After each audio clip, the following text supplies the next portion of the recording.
wherever you are, we extend you a very hearty welcome to yet another very powerful webinar.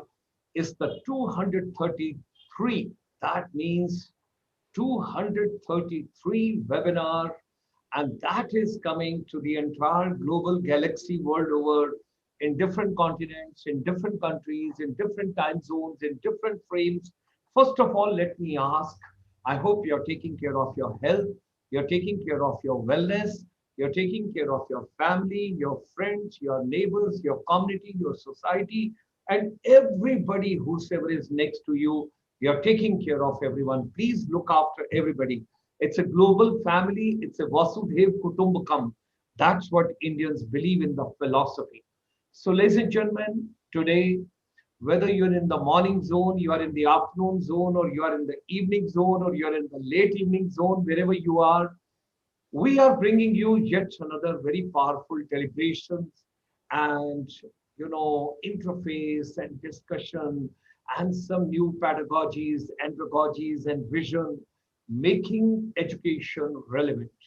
We are talking about national education policy, new education policy 2020, which has been unveiled, and the green signal given by the Honorable Prime Minister of India, Shri Narendra Modi ji, along with him, Dr. Ramesh Pokhriyal Nishank, the Education Minister of India, and all the stakeholders, those are right over there. It's a global confluence of intellectuals from the world over. And this afternoon, this evening, this morning, whatever zone time we are in, we are privileged to have Professor Tejinder Sharma ji. He is the founder president of Haryana Commerce and Management Association. Haryana is a beautiful state. When you think about Delhi, you talk about Gurugram, that is the most important town. When you talk about the NCR in India, you have got Delhi, you have got Gurugram, and you have got Noida. Noida is a part of Uttar Pradesh, UP, and Gurugram is one of the most important towns as far as Haryana is concerned. The capital of Haryana, that is Chandigarh, the beautiful city, what we call City Beautiful. Okay, ladies and gentlemen, let's talk about the new education policy. Let's talk about the national education policy. And now the policy has been announced.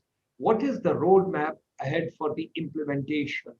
And of course, over there, the educators, teachers, trainers, and people those are going to impart this education, they play a very important role for all of us.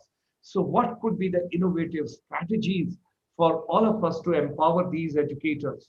Now, before we go to our distinguished guest this afternoon, who is going to share the vision with us, I want to share with all of you that International Chamber for Service Industry, which is a link between the non-resident Indians, the corporate sector, and the government interface.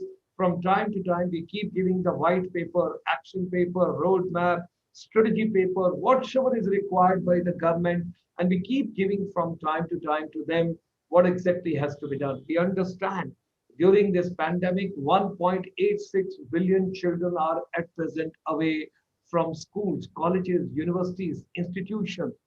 Doctors, nurses, paramedical people, they are doing wonderful job. They are great people, they're great warriors.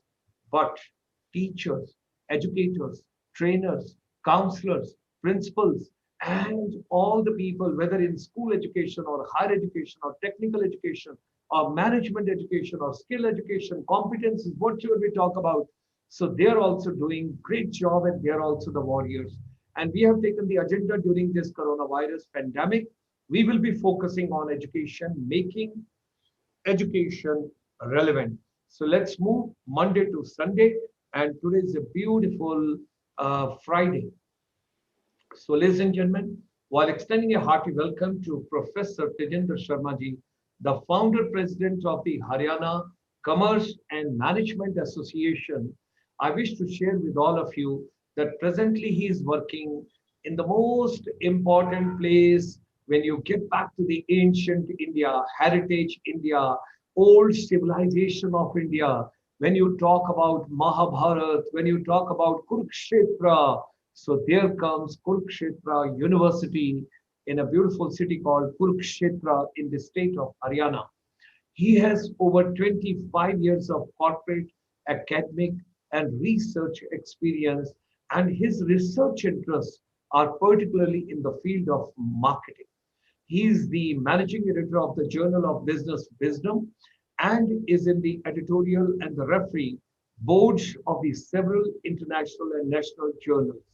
A prolific speaker, he has been invited in several reputed conferences, conventions, trade fairs, exhibitions, seminars, workshops, training workshops, and a couple of lectures he has delivered in several colleges and universities in India and abroad.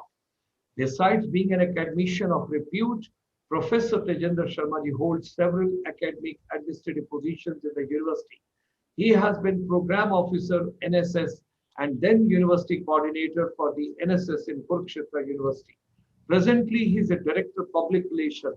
Now, this is the most important task because I can understand it when I was working with the Ministry of Tourism, Government of India. I can understand what it is.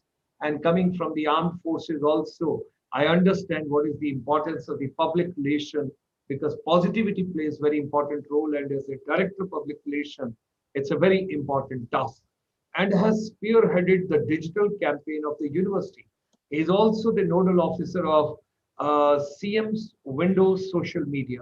He is also the director, youth and cultural affair of the university. It's a proud privilege, ladies and gentlemen. We have got Professor Tejinder Sharma ji, the founder president, Haryana Commerce and Management Association from the beautiful, progressive, innovative, and a creative state of Haryana. We extend him a very hearty welcome and let's share the deliberations this afternoon. Pleasure to have you with us. It's indeed a great pleasure, Professor Saab. You are with us this afternoon. Hearty welcome to you and pleasure to have you with us.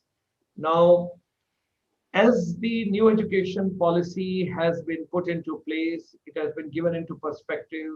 The government has given the green signal to that now, and now it has to be implemented. And when the policy has to be implemented, teachers, educators, professors, vice chancellors, directors, they all will play a very important role. Now, let's take your journey, what you would like to give, your creativity, your innovation, your recommendations. You can start from anywhere. You want to start about Haryana initially, you can talk about, you want to go on to your new management association, which is most creative in the state of Haryana for the commerce and management, you can talk about that. And you want to get to the higher education and teachers empowerment, you can get on to that in the different phases. The world is yours, continents are yours, peoples are yours, and the galaxy is yours, and the time zone is yours. With these words, Professor Tejinder Sharma. A very good afternoon to one and all, and a big namaskar to my elder brother, mentor, guide, Shri Gulshan Sharma ji.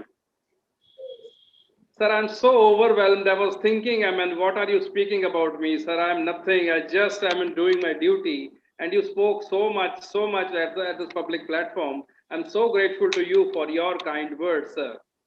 Sir, I'm a teacher just doing my duty, and just as the time comes, things come and then things go, right?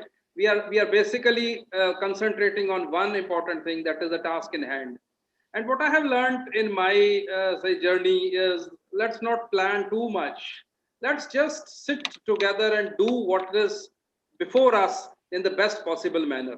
Yogastha kuru karmani, sit in the meditating or the very concentrated position and do the action which is just before you.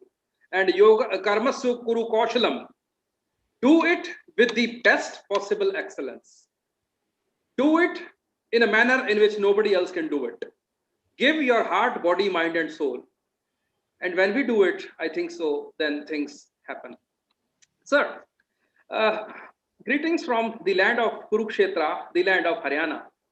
Many people talk Kurukshetra as the land of Mahabharata, but I would like to call it as the land of Srimad Bhagavad Gita, a place from where the song of divine has come. And I know you have invited Professor Madan Mohan Goyal ji also once. He says that Kurukshetra is the first university of the world because this is a place where probably the knowledge dawned for the first time. Sir, right now, I am sitting on my chair as Chairperson, Department of Commerce, Kurukshetra University, Kurukshetra. Just 100 meters away from me, sir, I am facing that very side. It's the eastern side, right? We have a Bodha stupa, and that stupa is 3,000 years old. It has been recently excavated and has been open to public. Since last few years, because we were knowing about it since say about almost 10 years now, we used to go there on every 5th September, would start our academic journey by paying our homage to that pious place, which was a center of learning even 3,000 years, sir. So this is a place which is most pious. This is a place where knowledge dawns so naturally.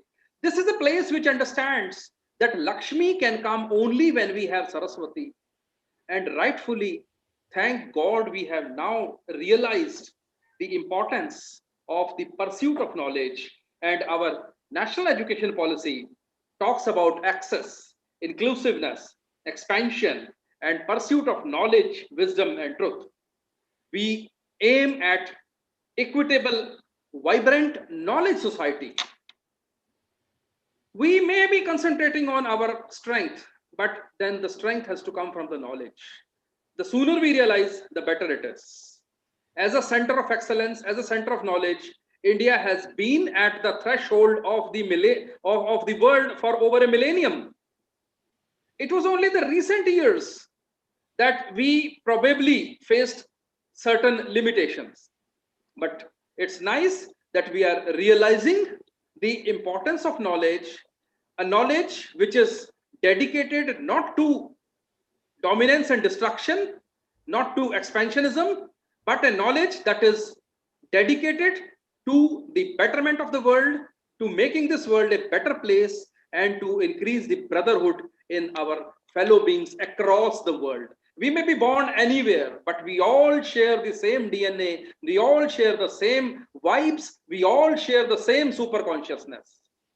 So with this, I am very happy that I am a part of this wonderful journey wherein you have had more than 238 say webinars in which you have invited galaxy of say intellectuals, and you have considered me also in that chain. I am extremely, extremely thankful to you. I'm humbled by this invitation, sir.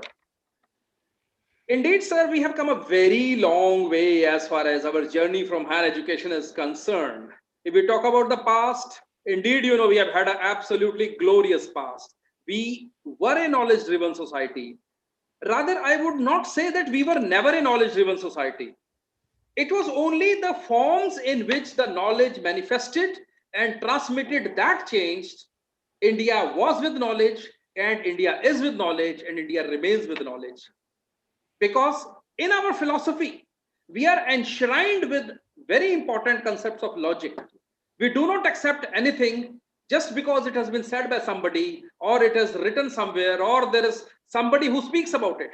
We test anything that is around us on reason, on logic, on observation, and only then we accept it. This is what our Vedas say, this is what our Upanishads say. And probably it is this same psyche that we intend to transmit into the generations to come, in the days to come. Young boys and girls, when they join our universities, they come with a hope that we will carve them into individuals who will be productive not only for themselves, but for the whole humanity and the whole society. And it is here where our role of imparting the knowledge becomes very, very important. We have had a long journey from the past, and in the recent past, indeed, you know, we have also come a long way, even from our independence to the time we are right now. In terms of access, in terms of expansion, we have made long strides.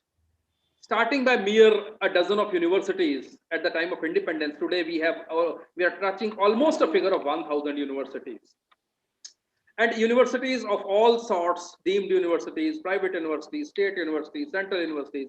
Besides universities, we have got centers of excellence, we have got research institutions, we've got so many other say, places which are into the business of imparting knowledge to the young boys and girls. Since I'm from higher education, I'll slightly concentrate more on the higher education. So I'll be talking a little bit more about higher education, and I have spent little more time studying commerce and management. So I'll be probably concentrating, or maybe biased towards talking more about commerce and management more. So, sir, in this arena, it is important that we really ponder and sit down now. I think so. As far as understanding of national education policy is concerned, we have had enough, rather an overdose of these seminars and webinars and discussions and panel discussions and so many events. Now it's not the time to understand the NEP. We already know what it is. We already know its genesis. We already know its objectives. Now it's a time when we need to sit down and talk about the operationals, that how do we realize it. Sir, I don't know from where I read it or where I heard it, but somebody was speaking that education policies have always been wonderful. But the last education policy of 1986, we were able to implement only 12.5% of the provisions which we had originally thought of. So, sir, when we will work with this inefficiency, I don't think so any policy is going to make any change. It's a time when we need to work with 100% efficiency, so that whatever we have thought of in terms of, say, imparting flexibility, in terms of reaching out to the unreached, in terms of liberal arts, in terms of breaking the barriers of the subjects, I think so we will be able to do it only and only when we will now sit down, pick our pen and paper, form our small teams, and just see what we can do to realize this dream. Sir, in addition to my formal role as chairperson Department of Commerce, we thought that let us have an extended platform in terms of Haryana Commerce and Management Association. As on now, sir, it's a virtual platform, basically, which provides us what I call as a strategic depth for knowledge creation and knowledge empowerment. Sir, within our well-defined hierarchies, within our well-defined roles, within our well-defined mandate, sometimes we are not able to think beyond those confines. Sometimes we are not able to communicate beyond those confines. So we break all barriers. We bring all boys and girls. We bring all young and old faculty members. We bring professors. We bring ad hoc teachers. We bring everybody at one single platform. A platform which is totally dedicated to excellence. Sir, the logo of Haryana Commerce and Management Association talks about three major things. We talk about learn, unlearn, and relearn. Very good, very good. Anything, sir, that we need to know must commence with learning. Okay. Yes, we have got our own strong value systems, very strong morality, very strong belief, very strong set of knowledge. But then, I take the cues from your logo, making education relevant. How will it become relevant? When it will remain relevant. So sometimes what happens is our own knowledge becomes our own bondage. We are in the state of active inertia. Active inertia implies we are working, but still no change is coming. Why probably that change is not coming is because we may be not unlearning certain things. In addition to learning, we need to unlearn things so that we remain relevant. And after we unlearn the things, learning should never stop. We need to relearn. So, sir, in Haryana Commerce and Management Association, we are doing this, we are dedicated to this. And within a very short span of time, we have had so many things which we have done. Now, I would not like to talk much upon marketing of Haryana Commerce and Management Association, as I would stick to my mandate of, pondering upon an important issue for which you have called me here. That is, how can we really implement the provisions of national education policy? Sir, there are so many dimensions to this national education policy. There are so many things as far as higher education is concerned.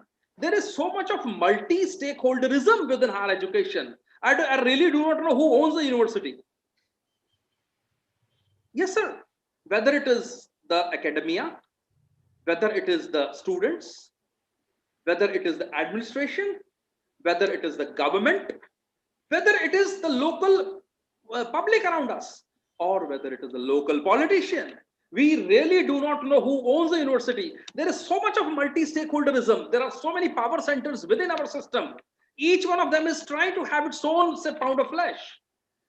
And probably the loser in this whole process is our higher education system. Sir, we need to concentrate upon one very important thing. We need to understand that most important stakeholder of any higher education system is the teacher and the student. Kathopanishada talks about the wonderful dialogue between a teacher and a seeker who has come with the pursuit of knowledge. And I think so, sir, it is this ethos that we need to build into our colleges and universities right now. I will be talking only and only on one important thing, sir, that is building teacher-centric education policy. So we need to empower the teachers. We really, if anything has to be relevant, it will commence from teacher only. So we need to empower our teachers with the knowledge. We need to empower our teachers not only with the knowledge, because teachers already have passed through so many filters when they become teachers. So in addition to knowledge, we need to empower our teachers on modalities to create knowledge and modalities to deliver knowledge. So it's a three-pronged strategy that we really need to build upon. Quality of teaching totally dwells upon the quality of teacher. So invest in quality of teacher, and quality of teaching will be a very natural fallout. Quality of teaching is something like systems approach in management. We study a concept called systems approach. It's not only that you do one thing and the quality will emerge. Quality is not something that's got to be judged at the last stage. Quality is something that's got to be built into the system, sir. And for this purpose, what I believe is, we have to really think of empowering the teacher. Now, sir, I again take a cue from your own introductory words when you said that you can start from anywhere. And when we have to talk about empowering teachers, sir, I would first of all start from the way we induct a teacher. The first important thing which pains me in the present scenario is we have a multitude of the classes of teachers now. And nomenclatures vary, so do the mandates, so do the empowerments, and so do the outcome, right? If we have to have homogeneity of quality, we need to have homogeneity of the class of teachers as well. So, sir, for God's grace, through this august platform, I know the voice spoken here reaches at the right place. The first thing I earnestly pray to one and all is that please stop building classes of teachers. No ad hocs, no extension, only and only regular full-time faculty is a must, is a precursor for building an institution which makes a name for itself in the world. Tell me a university in the world which is functioning only on adjunct or ad hoc universities. But unfortunately, in our university, faculty vacancies are at a very dismal state. In central universities, 48% of the faculty positions are vacant. Old universities, 33% of the faculty positions are vacant. In states like Haryana, Gujarat, Odisha, Tamil Nadu, J&K, Bihar, 52% of the faculty positions are vacant. So, sir, we have to start with faculty recruitment. In Delhi, just our neighboring state, there are more than 5,000 ad hoc teachers, and there has been no recruitment since almost a decade now. So what excellence are we trying to build? What quality are we trying to talk of when we do not have regular teachers?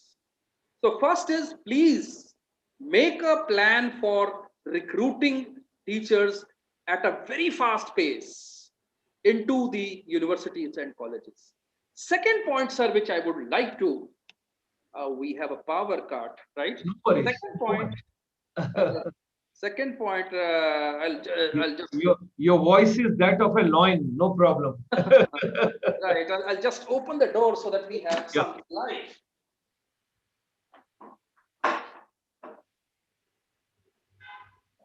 So I think so the on-ground situation of the say university is very well conveyed. You know, we work within power cuts, probably which may be unheard of in a world class university. So no issues about it, sir. Still, it's fine. We work because that doesn't deter our say will and capability to deliver. Yes. Sir, in Haryana, you would be surprised to know that we have 3 different criteria for recruitment of teachers. 3 different criteria for the same position of assistant professor. If you have to recruit somebody for, say, government college, the criteria is different. If you have to recruit somebody for aided college, the criteria is different. The word aided, I was just trying to trace its history. From where has this word aided come? Sir, I was able to trace this word aided has come from Charles Wood's dispatch of 1840. At that time, he talked about all these things. I mean, he said that there are private schools, let us give them some aid and they become aided schools. So this word has come from there. So we have aided colleges, the criteria is different. For the universities, the criteria is different. And even for the universities, if there are technical universities, again, criteria is different. Sir, firstly, there has to be a homogeneity of criteria. If it is the same designation, then the criteria has to be the same. Even service conditions have to be the same. Service rules should also be the same. Only then we will have some kind of the, say, homogeneity, some kind of the, say, uniformity within the teaching system. Second point, sir, my request is that, you know, when we know that in this academic year, X number of teachers are going to retire, Y amount of the workload has been created, then why do we wait for 3, 4, 5 years before we go for recruitment? Thank God, Haryana is the only state in North India which is doing recruitment. Our brothers and sisters in our neighboring states are not even getting that regular opportunity for a regular recruitment. But even in Haryana, Himachal is doing good. Himachal goes for annual recruitments. So, sir, my again request is we should also be, we know we are able to forecast how many teachers do we need the next session. We must go for regular recruitments of teaching as well as non-teaching positions every year. And this process must be completed by March of every year, so that after that we give the training for teaching to the teachers before the hand, before they go into the classrooms. So we have the power back. So before they go into the classrooms, they are empowered, they are trained. In Australia, I've heard that you need to have some kind of education degree as well before you become a teacher, even in a university. But in India, we don't have any of such things, right? In India, I mean, you are a master's student, you clear NET JRF, you are able to crack the interview, you have got some little minimum criteria. If your luck favors, you are ready to face the class next year. So I think so here we need some little strategic, say, empowerment of the teachers before going to the class. So once the teacher goes into the class, then also we need to be with the teacher. We just can't say, I mean, you see, the only thing that we are worried about is that, my friend, you have to take a class, right? Taking a class itself, implementation of that is, if that is an issue, then what excellence will we talk of? We need to not only take classes, but we also need to ponder about what we teach in the classes. Here, probably, in addition to the empowerment, I think so the issue of planning and accountability also come into picture. So, sir, we need to train our teachers to plan their academic delivery. The problem with our teachers is, sir, that we are not sure of our schedules. Just go to any school or just go to any college. Look at the amount of non-teaching assignments which have been given to the teachers. They are busy delivering midday meals. They are busy. I mean, recently during the pandemic, school teachers were given the responsibility of delivering, I think, half a kilogram of the wheat flour into the villages. Now, you see, this is not a mandate of a teacher, sir. With all apologies, if I'm offending somebody, please excuse me for this. But we need to tell the teacher to do for which a teacher is meant for, right? A teacher is meant for only teaching and not for surveys or not for any other kind of a duty. Please let a teacher concentrate on his or her subject. Let not the creativity of the teacher be bound within the confines of the classroom or the timetable. We only judge the teacher through the number of lectures a teacher takes. But teaching is not only lecturing, teaching is so different pedagogy. Sir, I remember we had a very dynamic research scholar in our department. And often, at least once in a week, she would just line up all the students into the, say, playground adjacent to my department. And there she would make the students do an activity, some kind of a market simulation. She would enact a rural marketplace, and then she would give a field experience to the boys and girls and just tell them, this is how you see a rural market actually functions. I think so. We need to give room of this creativity. When she joined as an assistant professor in a government college, I asked her, I'm sure you must be implementing this wonderful teaching method because we are missing that in our department. She said, sir, I am not allowed to do that because that's not counted as a lecture. And if I do it after the lecture, again, I mean, you see, I'm questionable. So I think so. We need to give this room to the teacher, that you see, teaching is not merely lecturing to a well-defined syllabus. Syllabus has to be dynamic, and syllabus has to be something wherein there is a flexibility for the teacher as well to implement something which he or she feels is relevant and is not formally inducted into the syllabus. It has to be relevant to the industry also, because they always say, the corporate sector, that the breed which is coming is not readily available to be accepted by us. So I think relevance is very important, what you are mentioning. Sir, here you see, this will be possible only and only when we bridge the industry-academia interface. Yes, yes. And for this purpose, sir, we need an equal and a commensurate cooperation from the industry as well.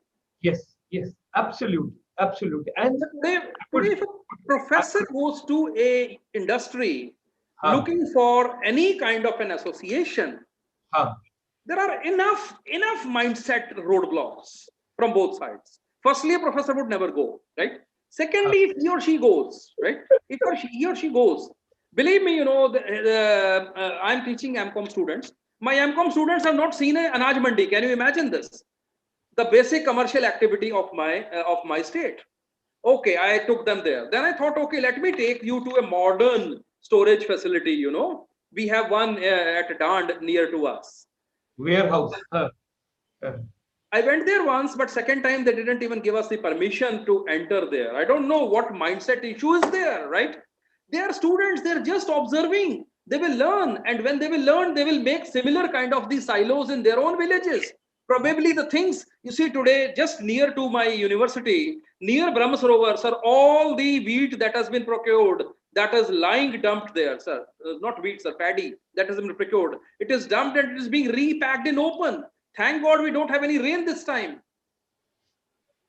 We could never give a concept to our students that, see, we can store it straight with the help of, say, harvesters into a vacuum packed, say, silo, or a nitrogen, infused silo. We don't need any pesticide. We don't need any insecticide. If we need to build upon a bridge with the industry, then a commensurate partnership has to come from the industry as well. And please do not confine it only to the elite institutes, sir. Industry is very happy signing MOUs with elitists. Sir, real India lives in the universities which I teach. India is still rural, and we should respect that. And that's why, in fact, there's a complaint coming from a lot of my corporate people, those are running entrepreneurship programs. They are telling why startups are not coming up in agrarian and nutrition and agro-based project startups coming up. You know, I mean, I just spoke to a couple of them. It's a very simple reason, sir. Firstly, we did not give this concept to those who are actually engaged in this business. That means the agriculturists, the farmers, their pedigree. And secondly, the people who are elitists, they never visited the farms and found out any business opportunity lying here. So it's a twinfold. It is this gap, sir. It is this gap that we have to bridge. Industry academia interface is not something where we have one single webinar and then, okay, one field visit. No, it has to be a process. It has to be a process. So, sir, if they want industry ready stuff, please come to our classroom also and make them ready, or allow our students to use your factory as a classroom, right? Then you will never have any reason why this is happening. Sir, internship, we talk about internship, but the fact is, I mean, it's more on papers. It has to be. And when a student goes to the industry, sir, allow me internship, they say certificate le jana, take the certificate. Now it has to be twofold, sir. With apology, I am talking about real things. Tu kehta kagad ki lekhi, main kehta kiyan ki dekhi. And I always talk about what is truth, even if it is bitter, sir. The fact is, we it has got to to be, read. because if we will not talk all this, then who will talk about this? Yes, If we will absolutely. not talk about difficult questions, then who will answer those difficult questions? So, sir, flexibility part, I mean, we need to build. So when we are talking about empowering the students, empowering the teachers, I think so we have to commence right from recruitment, then say classroom say training, then after that the classroom interaction, then during the classroom also, sir, I have not seen, at least in the government institutions, nobody telling their academic plan for the semester. I think so now the public accountability should be implemented. Teachers, academia in general must draft an academic plan, a teaching plan, a lesson plan, and make it publicly available to the students. And then after that, stick to it, and then be accountable for it as well. And administration has to support the teacher by not assigning anything which disturbs this academic schedule. So when the accountability comes from both sides, we will find the quality will be a result of the whole process. And sir, the last part is the examination part. Sir, we really need very stringent examination reforms now. Now it's not a time of, say, old system in which you just learn, say, 200 pages, and then after that you write down 20 pages, and that 20-page answer script is evaluated in a period of 3 to 4 minutes. And you are getting generic marks which do not differentiate between, say, good learners and slow learners. I think so now we need to be little different and talk about how we can improve our evaluation part. Entry into Indian education system is difficult because our seats are limited, right? But exit is very easy because our education system is very generic. I've seen students scoring astronomical marks. Astronomical, yes, sir. Sir, in Haryana, we have not implemented CGPA in, we have not implemented. Now we have done it, but initially we had not done it for our master's level degrees. So once in our PhD recruitment, we had a girl from a neighboring state, and she scored 99.7% marks. And we were just shocked. Okay, how can somebody score so much marks in masters in MCOM? Maybe, I mean, in class 10th nowadays, there is a system in which you can score 100% marks, but at least in MCOM, it's impossible. Deserves a Nobel Prize for this, I think. So when you have been able to fare so well into the examination, it was because of the CGPA. And sir, I really do not know why we are running after CGPA and all these kinds of things. Because in India, when we have to make the admission list, it has to be on merit, computed up to 2 decimal places. And CGPA makes all these things, I mean, 10% people scoring same marks. And we have to reconvert CGPA into percentage. You see, I remember the quote by Professor Gurumurthy Kalyanram. We had invited him to our campus a few years ago in one of the programs, Swarn Jayanti lecture series, sir. In our university, we hosted that. And I remember a few lines from what he said. He said that there is nothing called like strategy, Whatever works, works. Whatever doesn't work, doesn't work. So what has happened somewhere, there is no reason why you should implement it in our country also. We need to find out our own, say, answers to the problems. And only then we will be able to implement what we want to achieve. Otherwise, also in the examination pattern, if somebody has got, let's see, 32 marks, and somebody has got 33 marks, somebody has got 34 marks, you declare that such and such has failed, such and such has got compartment, such and such has passed. What is the difference between just one mark over there, you know? Very right, sir. Sir, we have got a system of cutoff. You Ah, know, we say this is the eligibility to get admission in a particular course. In MCOM, you need to score 45%. Now, if somebody has scored, you very rightly said 44%, the intellectual capability of that boy or a girl is not less than the person who has scored 45%. So you see, there is a qualitative criteria in foreign countries for admission, but incidentally, we have got a quantified criteria. We have our own reasons for this quantification. You know, we are not wrong in this quantification. I don't say our criteria is wrong because every criteria evolves because of certain reasons. You know, so our system has evolved to quantify everything now because of certain, say, so many again multi-stakeholderism into place. So we have to devise ways and means within the system that how we can really empower our students and the teachers in the examination process also.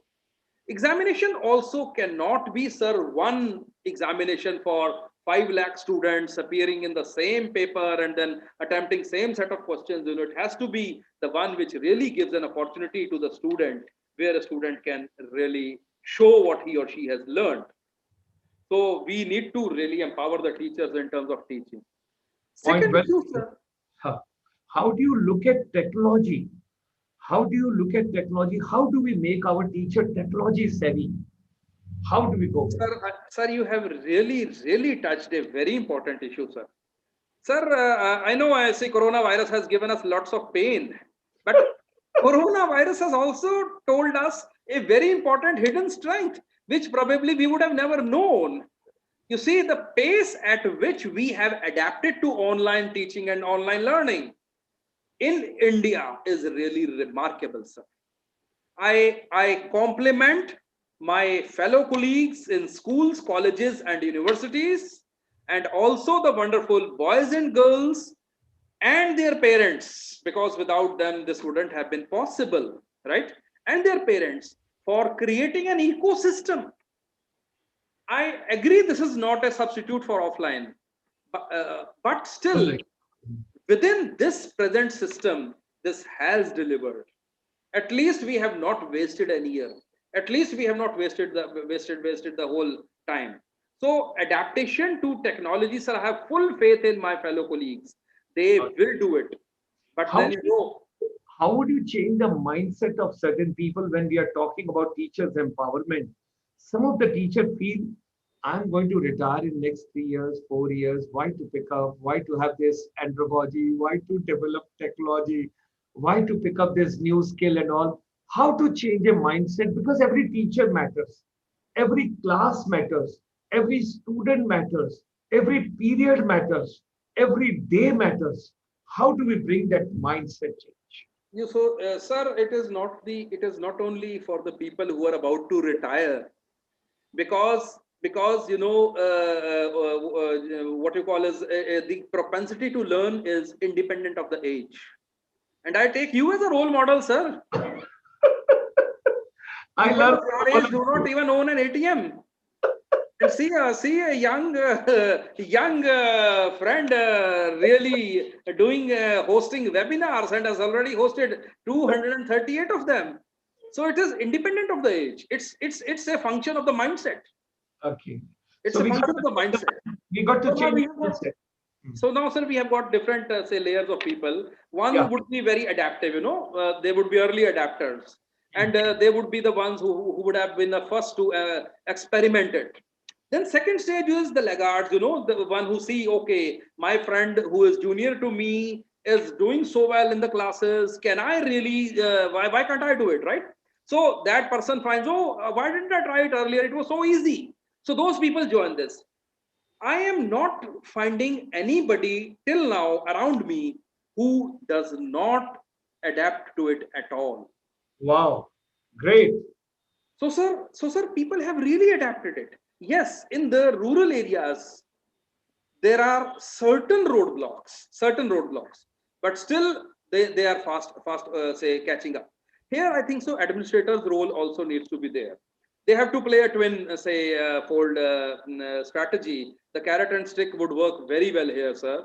So firstly, they have to empower them, they have to train them, they have to tell them that you have to do this. And secondly, they have also to extract the compliance that yes, if you have done this, send the link to me as well so that I know. And sir, in IT, everything is accountable. Every byte of data that you generate, that is trackable and traceable. So the control mechanisms in technology are very strong. So sir, we can have a twin prong strategy, and I don't see any reason why we will not be able to adapt, say, people here. Because at least in my university, I found, adaptation has been really remarkable. Not only from the students, in my department also, classes are going on very regularly, sir. And students are really very responsive. In fact, in offline classes, I've not seen students talking, but in online classes, students talk. Students would write down a message in the chat box if they have a question. In offline, they don't ask it. Now here it depends on the skill of the teacher as well, Yeah. So before I forget one thing, I think so, I also need to talk on a very important thing, that is the research part. Please. Sir, knowledge creation and knowledge dissemination, they are the two sides of the same coin. As a president of Haryana Commerce and Management Association, sir, I was able to think of something which can help in creating an ecosystem where firstly we recognize the importance of quality research. With due apology, sir, I submit that the status of PhD research is really something that deserves attention. Not attention, sir, I qualify, I add an adjective to it. It needs a very serious attention at this point of time, sir. There are classes of PhD doctoral research that are going on, and certain institutions are engaged in that type of a research, which is procedurally absolutely correct. They have followed all the rules and regulations of the regulatory bodies. But in terms of its academic output, that research stands nowhere, sir. We can't even carry our own PhD thesis at an interview, sir. I'm sorry to say, those set of doctoral researchers are fast finding their way into the educational mainstream. What research will we expect from them? There was a news item a few years ago which said that the global community does not look at the Indian researchers' data also with authenticity and trust. Sir, it's a stigma. It's a national stigma, sir, which we all need to really remove. I was talking about the recruitment criteria procedure. There is something called impact factor, which is used to judge the journals. And this impact factor is given only by one body in the world. But there are fake journals who have made their entry into the mainstream. And those fake journals have invented their fake impact factors. And those fake impact factors are becoming the basis of recruitment and promotion. Sir, it is a painful scenario. It's a painful scenario. It's a painful scenario. I think so. We need to really concentrate on research. If probably some regulator is listening to my talk, my earnest prayer to him or her would be that at least for recruitment of assistant professors, develop a criteria which is academically relevant, which does not put us down in the fraternity, global fraternity of academia and researchers. We need to have something which has got a credibility and we are able to differentiate. I think so here, academic relevance has to be the prime, sir. The quest for new knowledge has to be the prime. And we need to restore autonomy, sir. Point well taken. Point well taken. What message would you like to give to the non-resident Indians, those are abroad at present, how they can contribute towards the education ecosystem of India? Sir, they are our most important stakeholders of this ecosystem. Sir, what China has been able to do to develop excellence in their education system? If we look at the, research contribution of China into reputed journals, it's increasing day by day. And the role of Chinese diaspora has been really commendable. The Chinese institutions have built bridges with their diaspora abroad, and this association has really trained the researchers in the Chinese mainland. In India, this is happening at individual level. Firstly, we have friends in different parts of the world, and at individual level, Indian researchers are doing joint research. Second point is, this is more, say, concentrated on the institutions which are, classified as more respectable, or say more say known institutions in the country. The real change will come when this will trickle down to the mainstream, sir. We need to have mainstream universities. Mainstream means, whom do I call mainstream? Every institution is a mainstream institution, but the ones who are catering to a large chunk of the population, the ones who have a faith of a large quantum of the population, are the mainstream institutions, sir. So there, this linkage has to come. Now it has to go beyond individualism to institutionalization. And sir, for this purpose, things have to be made little easy. Things have to be made little easy. It needs some deregulation, and it needs some investment as well.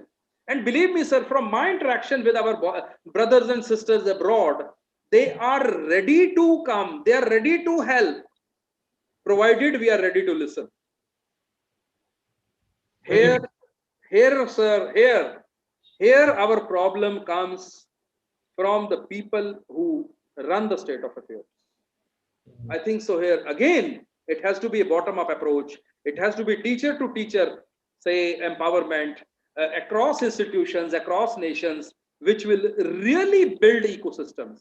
Because an empowered teacher will not only empower and deliver results for himself or his own career say, growth or his own experiences, but will transmit it across to 20, 30, 40, 50, 100, 200 students every year. And if he or she does it for 10, 20, 30 years, you can imagine the amount of impact by empowering one teacher that can come. We used to have wonderful programs like Commonwealth Fellowship and all those kinds of things. I don't know where they are gone now, sir. So we need to revisit all those kinds of things, right? So we need to have, say, institutional exchanges. Thanks to technology, it need not be a physical movement as well now. It can be virtual also. Only thing is, we need to have a vision. So, President Saab, your final message and your final vision and your final thought to the youngsters, the young boys and girls, those are in different colleges and universities, those are in higher education. Finally, before we sum up, what's your message for them? Sir, tomorrow they are appearing in the JRF and NET exam. So first of all, my best wishes to all boys and girls who are appearing in their NET and JRF exam in commerce. Believe me, you all will rock. If you have worked sincerely, you'll definitely be able to crack this examination. For them, I would give them a message of hope that if you have knowledge, if you have capability, if you have competence, then whole world is yours. Think Wonderful. global, think big. There are endless opportunities that are coming. National Wonderful. education policy opens doors for multi-layer skill set. Wonderful. So don't be disheartened. Don't be don't think that probably there are no vacancies, there are no job opportunities. What will I do? What will I do? No, nothing. Invest in excellence, and you will find the world really coming before you. You will find n number of opportunities really coming before you. So invest in yourself, invest in your thought, invest in positivity, invest in your skill set, and just remember that karmasu kaushalam, do the action with the utmost perfection, something which nobody else can do. Put in your heart, body, mind, and soul and you will find the results will come very, very naturally. And sir, I have seen the lives of boys and girls changing before my own eyes. I have seen them rising from what very, very meager levels to really wonderful positions today, not only in India and abroad. I have seen lives making themselves, right? So, sir, I have got very high hope from this young generation. India Wonderful. is a Youngistan, and we have a big Wonderful. role to play. Wonderful. And ladies and gentlemen, that's wonderful views from President Haryana, Commerce and Management Association. We wish you all the success. We wish you all the best, and we wish you wonderful days ahead. Many more such occasions. We will have a lot of inputs coming from your side. Keep giving us also some good orators, speakers, and visionaries. Those can empower the entire education ecosystem. Thank you very much, Professor Tejinder. Such a pleasure to have you with us this afternoon. So, ladies and gentlemen, stay safe, stay healthy, stay fine wherever you are world over. People, those have joined us from different places, please take care of yourself. We pray to Almighty for your good days ahead. Thank you. Thank you very much.